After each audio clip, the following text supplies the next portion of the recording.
한 주간도 평안하셨는지 모르겠습니다. 폭우와 또 태풍 가운데 여러분들께서 안전하셨는 줄 믿습니다. 제가 한 2주간 정도 계속 목이 안 좋았는데 이제 목이 좀 돌아온 것 같습니다. 제가 여러분들께 사진 한 장을 좀 보여드릴까 하는데요. 이 사진을 아마 여러분이 보신 분들이 계실 줄 압니다. 끔찍한 이 사진 한 장이 전 세계를 충격에 빠뜨린 적이 있었죠. 이 사진 때문에 이 사진을 본 사람들은 인간의 그 포악함과 또 잔인함 그리고 극악 무도함을 느낄 수 있었던 것 같습니다. 그래서 온 세상이 이 사진 때문에 떠들썩해진 적이 있습니다. 2015년 9월 2일이었던 것 같습니다. 9월 2일 수요일이었는데 터키의 아주 유명한 휴양 도시 보르둠이라는 그런 도시가 있습니다. 이 도시, 이 휴양도에서 약간 떨어져 있는 해안가에 이 한 아이가 발견되었습니다. 12명의 시리아 난민들이 전쟁을 피해서 아이시스가 일으킨 그 전쟁을 피해서 난민이 되어서 그리스 해안가에 접근하고자 했었는데 그만 배가 전복되는 바람에 그 배에 있었던 12명의 사람들이 다 익사사고를 당하고 말죠. 그 12명 중에서 어머니가 있었고 그리고 5살 된 남자아이 그리고 3살 된 남자아이가 다 함께 익사사고를 당했죠. 여러분께서 보신 사진 이 시신은 3살 된 아일란 커디라는 이 3살 된 아이입니다. 이 사진이 인터넷상에 업로드 되었는데 키야블란 인산릭 해가지고 이 터키어로 파도에 휩쓸린 인도주의라는 그런 제목으로 트위터에 삽시간에 SNS를 통하여서 전 세계에 퍼졌죠. 3살 된 아이로 한다면 한참 모래사장에 모래 가지고 놀 아이가 비참한 모습으로 숨진 이 사진을 보면서 전 세계 사람들은 끔찍했습니다. 특별히 당시에 난민들을 받는 것에 대해서 참 큰 논란거리가 되어졌던 나라들이 있었는데 영국과 그리고 독일, 프랑스 이런 나라들에서 이 사진으로 인하여서 우리가 난민을 받겠다라는 그런 결정을 하게 되는 그런 일이 일어났었습니다. 우리가 사는 세상에 이와 같이 끔찍한 일들이 얼마나 많이 벌어지고 있는지 모릅니다.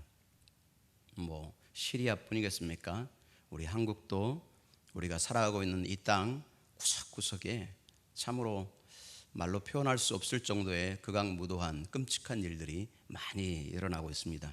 마치 하나님 없이 살아가는 세상, 아니 하나님이 안 계신 것처럼 악으로 치닫는 세상 같습니다. 도덕도 윤리도 사회적인 법도 이미 설 자리를 잃은 것처럼 보여집니다. 하나님의 형상으로 지음을 받은 인간이 이토록 악하고 이토록 극악무도할 수 있을까? 이런 세상에서 살아가고 있는 우리 그리스도인들은 어떻게 살아야 될까? 이와 같은 일들을 마주쳤을 때 우리는 어떤 반응을 보여야 할까? 도대체 우리 그리스도인들은 어떻게 이 세상에서 살아야 할까? 우리는 어디에 기준을 두고 어떤 모습으로 어떻게 살아가야 할까? 그것이 질문입니다. 여러분, 이 시편 11편이 어떤 사건의 배경에서 기록되었는지 우리가 정확히는 알 수는 없습니다. 그러나 우리가 알 수 있는 것은 이 시편 11편의 타이틀이 기록되어 있는 것처럼 다윗의 시라는 것은 분명하죠. 다윗의 인생의 한 시점 그리고 한 사건과 관련이 있는 것은 분명하지만 어떤 사건인지는 확실하지 않습니다. 추정하기로는 사울에 의해 여러 가지 죽음의 위기에 내몰려서 있을 때인 것 같습니다. 다윗이 블레셋 장수였던 3m 정도 되는 골리앗을 물리친 이후에 다윗은 이스라엘 사람들 가운데서 인기가 높아지게 되었습니다. 급기야는 이스라엘 여인들 사이에서 불려졌던 노래가 있었죠. 아마 우리나라의 K-팝이라면 당시에 아이팝이었을 것입니다. 이스라엘 팝 뮤직이었을 것입니다. 뭐라고 했냐면 이 여인들이 이렇게 불렀죠. 사울이 죽인 자는 천천히요, 다윗이 죽인 자는 만만이다라는 이 노래가 온 이스라엘 구석구석에 퍼졌습니다. 이 노래가 당시 왕이었던 사울의 귀까지 들리게 되었죠. 이 노래를 들은 사울 왕은 견딜 수 없는 시기와 질투심에 밤잠을 자지 못했습니다. 시기와 질투가 극에 달하자 사울은 다윗을 죽이려고 합니다. 여러 차례 죽음의 위기를 맞이한 다윗에게 다윗 주변에 있던 사람들이 다윗에게 조언을 하죠. 오늘 성경 말씀을 보면 사실 이 말씀, 특별히 오늘 본문 말씀 3절을 누가 했는지 잘 우리가 알 수가 없습니다. 근데 다른 번역본 성경을 한번 참고를 해보았습니다. 한번 보시면 내가 여호와께 피신합니다. 그런데 어찌하여 너희들은 나에게 이런 소리를 하는가. 다음부터 같이 읽겠습니다. 새처럼 산으로 도망쳐라. 보라, 악한 자들이 사냥꾼처럼 활을 당기고 화살을 쏘려고 한다. 어두운 곳에서 정직한 사람들을 향해 활을 쏘고 있다. 터가 무너져 내리는데 의로운 사람들이 할 수 있는 일이 무엇이겠는가. 쉬운 성경에서 발췌한 구절입니다. 처음에 1절은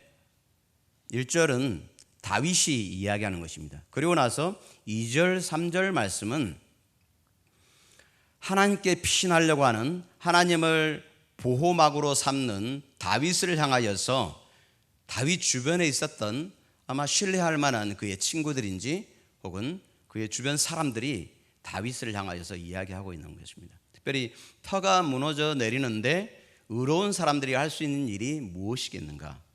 터가 무너져 내리는데 너 같은 사람이 할 수 있는 일이 무엇이 있느냐라고 그렇게 질문하는 것입니다.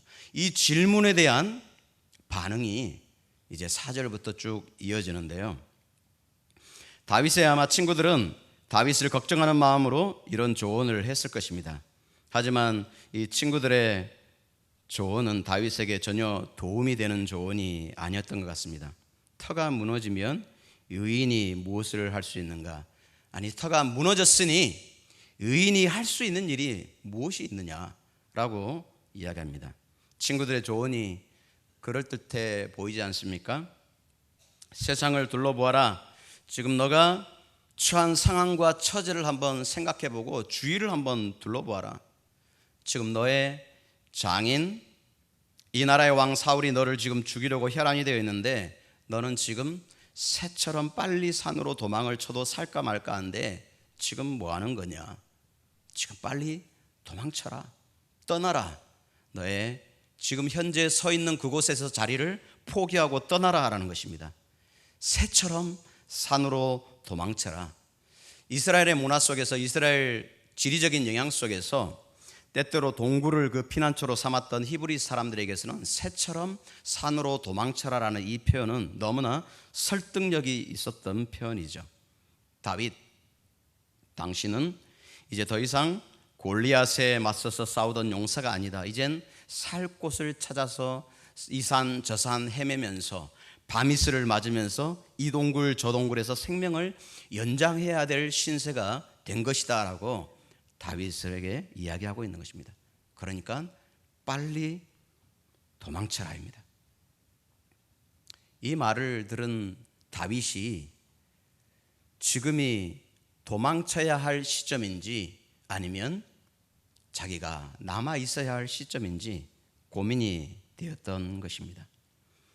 다윗이 친구들의 이 조언의 이야기를 듣고 그가 다시 한번 하나님 앞에서 하나님이 누구이신지, 하나님이 어떤 분이신지 확인하는 그의 신앙의 고백이 오늘 시편 11편에 기록되어져 있는 것입니다. 이것을 우리가 한번 보기를 원하는데요. 여러분, 우리가 도망가야 할 때인지 아니면 그 자리에 남아 있어야 할 때인지 이런 고민 앞에 우리가 기억해야 할 것은 터가 무너져 있을 때, 터가 무너지는 순간에 두려워하지 마시고 여호와께 피하시기 바랍니다. 하나님에 대한 신뢰와 믿음이 시험받을 때가 있습니다.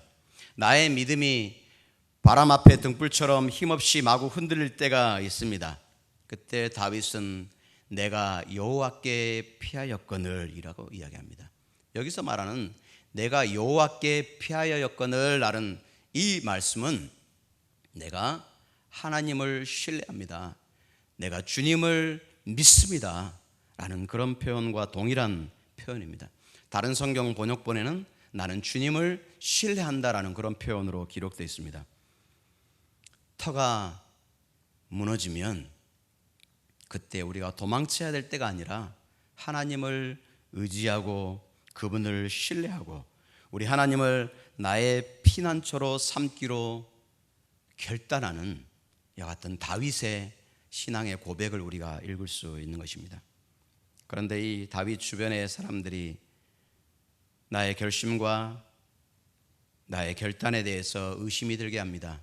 내 주변에 있는 사람들이, 내가 신앙생활하고 있는데 나를 너무나 아끼는 사람들이 내 주변에서 내가 가지고 있는 신앙에 대해서, 내가 가지고 있는 하나님에 대한 확신과 신뢰에 대해서 의심이 들게 합니다. 그럴듯해 보이는 조언과 그럴듯해 보이는 말로 인해서 우리를 의심이 들게 합니다. 환경과 상황을 볼 때, 주위를 둘러볼 때 나의 믿음이 흔들리고 하나님에 대한 신뢰가 사그러질 만큼 위협이 커지고 있습니다. 그럴 때 삽시간에 두려움이 밀려옵니다. 내가 혼자 주님을 신뢰하고 바라봅니다라고 할 때 아무도 내 곁에서 주님을 신뢰하는 나에 대해서 주님을 계속해서 신뢰하라는 그런 말을 해주지 않는 그 순간에 주변 사람들이 위협적인 이야기들을 해올 때는 두려움이 몰려옵니다. 여러분, 이 믿음이 떠난 자리에는 항상 두려움이 자리를 틀고 앉습니다. 나의 믿음이 연약해지고 나의 믿음이 사그라져 갈 때는 현실, 내 주위를 둘러보면, 내 환경을 바라보면 어느덧 나의 믿음은 온데간데 없고 그 자리에 두려움이 찾아와서 자리를 틀고 앉은 것을 보게 됩니다. 믿음이 떠난 자리에 금방 자리를 틀고 앉아있는 이 두려움에 대해서 우리가 직시할 수 있어야 될 것입니다. 우리의 신앙생활 가운데서 내가 내 속에 두려움이 가득 차 있는가, 아니면 주님을 향한 신뢰와 믿음이 여전히 나의 마음을 붙들고 있는가, 그것을 볼 수 있기를 원합니다. 제가 2010년 6월 10일이었던 것 같습니다. 2010년 6월 10일, 그날은 저희가 잊을 수 없는 그런 날인데요. 저희 사역의 현장 가운데 있을 때 두 민족 간에 죽고 죽이는 민족 분쟁의 전쟁이 발생한 그런 때였습니다. 이 6월 10일 날 저희 가족이 이 전쟁이 일어난 이 순간에 아무데도 가지 못하고 집안에서 구조를 기다리고 있었던 그런 순간이 있었습니다. 집 가까운 데 있던 시장통에 가게들은 다 불이 타서 그 불길이 저희 집에서도 느껴지고 우리가 삽시간에 이제 총소리도 들려오는 그런 순간이었습니다. 가지고 있었던 식량은 거의 바닥이 나는 상황이었고 극도의 불안감과 초조함, 두려움이 몰려왔었지요. 나라 전체적으로 비상계엄령이 선포되어지고, 그리고 외국인들은 다 이제 안전한 곳으로 대피해야 되는 어떤 그런 계획이 수립되었습니다. 그래서 5개 나라의 대사관에서 수립한 그 대피 계획에 따라서 긴급 구조 항공편을 이용해서 저희가 수도로 피난을 갔던 그런 적이 있었습니다. 그때 한 3주간 정도를 수도에 피신하면서 그곳에서 생활한 적이 있었지요. 한 3주간 정도 그곳에서 피난 생활을 하는데, 그때 함께 피난 갔던 저희 단체 멤버들 한 남자들 3명이 우리가 더 이상 이곳에 남아 있을 것이 아니라 사역 현장으로 다시 우리가 사역했던 그곳으로 가자, 돌아가자라는 그런 결정을 내리게 됐습니다. 그래서 저희 3명이 아내와 자녀들은 안전한 곳에 그대로 수도에 머물게 하고 저희 남자들 3명이 사역 현장으로 돌아갔습니다. 돌아가서 보았는데 끔찍하고 정말 처참한 우즈벡 사람들이 살았던 그 마을 전체가 다 불에 타서 끔찍한 현장들을 저희가 목격할 수 있었죠. 근데 그곳에 도착한 며칠 뒤에 저희가 긴급 구호팀을 만들어서 함께 피해를 입은 사람들을 돕는 그런 일들을 한 적이 있었습니다. 그때 대천교회에서도 구호 물품을 보내주셔서 아주 귀하게 요긴하게 고통 가운데 있는 사람들을 도왔던 그런 적이 있었습니다. 하루는 긴급 구호 사역을 마치고 피곤한 몸을 이끌고 집으로 돌아와서 혼자 집에 아주 늦은 오후, 키르기스탄에는 여름에 밤 9시가 되어도 좀 환합니다.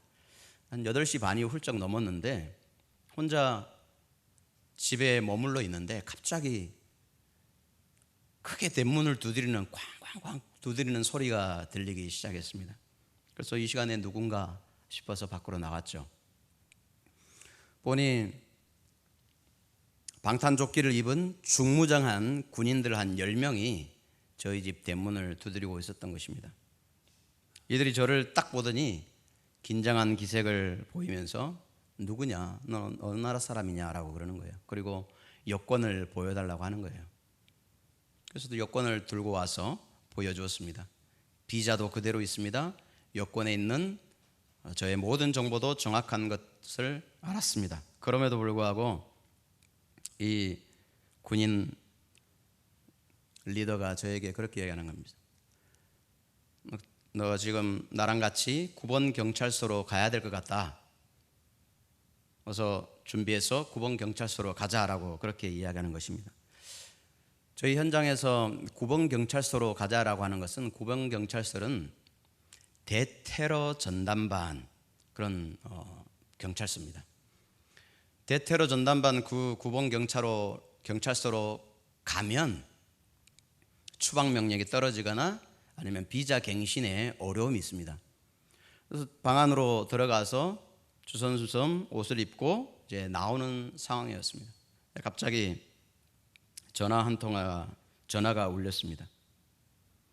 저의 친한 키리기드 현지 친구였습니다. 제가 통화를 해서 그 친구에게 지금 군인들이 나를 연행해 가려고 하는데 하면서 설명을 했습니다. 그랬더니 저의 친구가 전화기를 그 군인에게 건네달라고 하는 거예요. 그래서 건네줬죠. 그랬더니 자기들끼리 이런저런 이야기들을 하더라고요. 그리고 전화가 끊었습니다. 좀 있다가 다시 전화 한 통화가 울렸습니다. 근데 제가 모르는 사람이에요. 근데 다짜고짜 전화기를 그 군인에게 전해달라 하는 거예요. 전해주었습니다. 그 전화가 끊기자마자 이 군인이 저에게 지금 상황이 좋지 않으니까 돌아다니지 말고 안전하게 집에 있어라 라고 하면서 저를 가게 했습니다. 나중에 알고 보니까 저의 친한 친구가 그 상황을 듣고 자기가 잘 아는 경찰 아주 높은 사람을 연결을 시켜준 거예요. 그래서 그 사람이 저에게 전화를 걸었던 거예요. 여러분, 키르기스탄에는 내가 무엇을 아느냐가 중요한 것이 아니라 내가 누구를 아느냐가 중요합니다. 그 당시 상황에 기가 막힌 상황에 전화가 와서 제가 풀려나게 되는 그런 경험을 했습니다. 순간 중무장한 사람들이 저를 연행해 가려고 하는 순간에 엄청난 두려움이 제 마음속에 찾아왔습니다. 내가 이제 하나님, 지금 제가 사역하는 이 사역의 현장에서 사역해야 하는 시간이 이게 이제 마지막입니까? 더 이상 이제 제가 할 일은 없는 겁니까? 라는 그런 생각도 들고요. 그리고 또 그런 마음이 들 때 전화가 울렸던 것입니다. 그러면서 하나님이 나를 보호해 주시는구나. 하나님께서 내가 그래도 이 땅 가운데서 해야 할 일들이, 감당해야 될 사역들이 있기 때문에 주님께서 나에게 이런 기회를 주시는구나 라고 그렇게 느낄 수가 있었습니다. 여러분, 다윗이 처한 환경, 다윗이 놓여져 있던 그런 위기의 순간에 다윗 주변에 있었던 친한 친구들, 신앙의 사람들이 다윗을 아끼는 마음으로 조언을 했습니다. 그렇지만 다윗은 그 친구들의, 혹은 아마 신앙의 멘토일 수도 있겠죠, 이런 사람들이 말했던 말에 주목하지 않았습니다. 나로 하여금 하나님을 바라보지 못하게 하는 조언을 한다고 할 때, 나의 눈을 하나님을 주목하지 못하게 할 때 우리가 이렇게 선포할 필요가 있습니다. 나는 하나님께 피할 것이다. 나는 주님을 신뢰할 것이다 라고 우리가 선포할 필요가 있는 것입니다.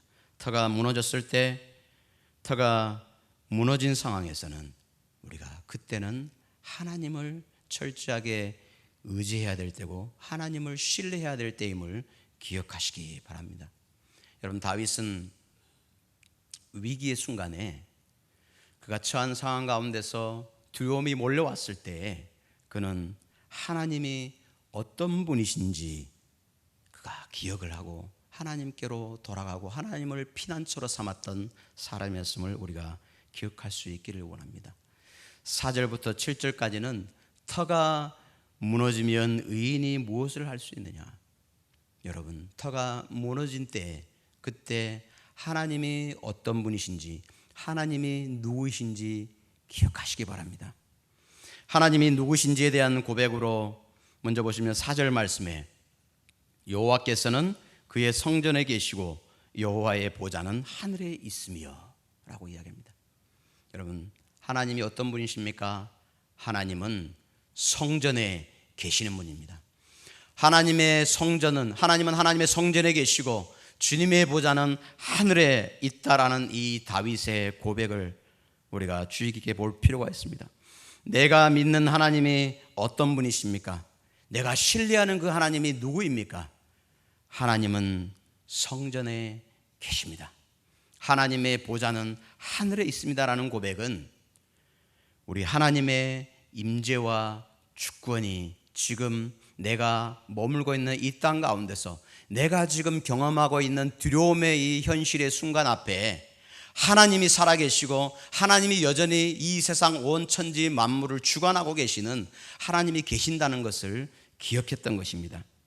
윤리적 타락과 도덕적 타락이 극도로 심할 때에 나라의 기초와 나라의 근간이, 국가적인 도덕적인 표준 자체가, 기준 자체가 흔들릴 때, 우리 가정의 기초가 흔들릴 때, 우리 교회의 근간이, 터가 흔들릴 때, 그때는 기억해야 합니다. 하나님은 성전에 계시고 하나님의 보좌는 하늘 위에 계신다. 우리 주 하나님께서 다스리시고 하나님이 살아계시다라는 것을 우리가 기억해야 될 때임을 우리가 잊지 말아야 할 줄 압니다. 하나님은 지금 나와 함께 계십니다. 하나님은 성전에 계시고 우리 주님은 우리와 함께, 우리가 주님을 부르는 그 현장에 함께 계시고 나를 지키고 계신 나의 피난처 되신 하나님이라는 것입니다. 사람들은 땅을 보지만, 내 주변에 있는 사람들은 내 주위 상황과 형편과 처지, 환경을 바라보게 하고 나로 하여금 나의 눈을 그곳을 향하여 가게 하지만, 그러나 나는 하늘을 바라보겠다라는 고백인 것입니다. 사울은 땅을 다스리지만 하나님은 하늘에 앉으셔서 통치하고 계신다라는 다윗의 고백인 것입니다. 사울은 땅을 통치하는 것처럼 보이지만 하나님은 하늘에 앉으셔서 지금 내가 처한 환경과 상황 속에서도 여전히 통치하고 계시는 하나님이 계시는데 내가 누구를 두려워한다는 말인가? 나는 하나님의 임재를 바라보며 그분의 통치를 바라보겠다라는 그런 고백인 것입니다.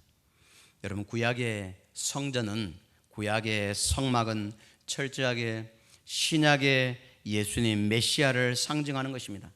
다른 것은 무너져도, 다른 것은 다 없어져도 길이요 진리요 생명 되신 예수 그리스도에 대한 믿음과 신뢰의 터는 절대로 무너져서는 안 되는 것입니다.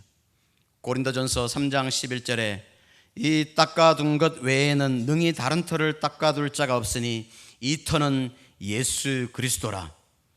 고린도전서 3장 16절에 너희가 하나님의 성전인 것과 하나님의 성령이 너희 안에 거하시는 것을 알지 못하느뇨.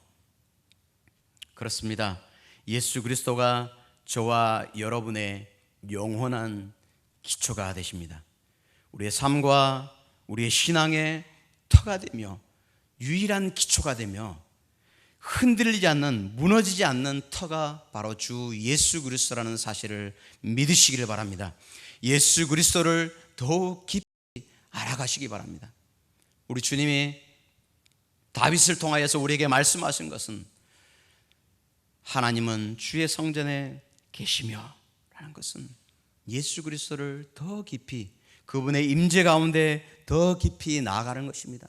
두려움이 몰려올 때 내가 처한 환경, 내 주변의 사람들이 나로 하여금 하나님을 떠나게 하고 도망가라고 하는 그런 상황 속에서 주님을, 그 상황은 주님을 더 깊이 만날 수 있는 그런 상황이라는 것을 기억하라는 것입니다. 여러분, 예수 그리스도를 더욱 깊이 알아가십시다.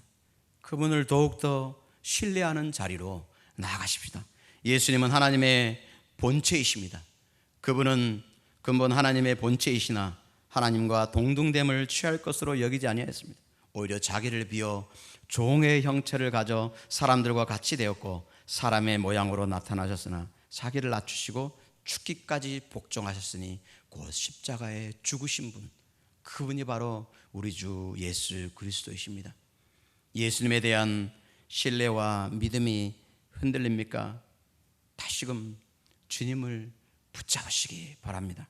나의 환경이, 내 주변 사람들이 예수님에 대한 나의 신뢰와 믿음에 대해서 흔들리게 합니까?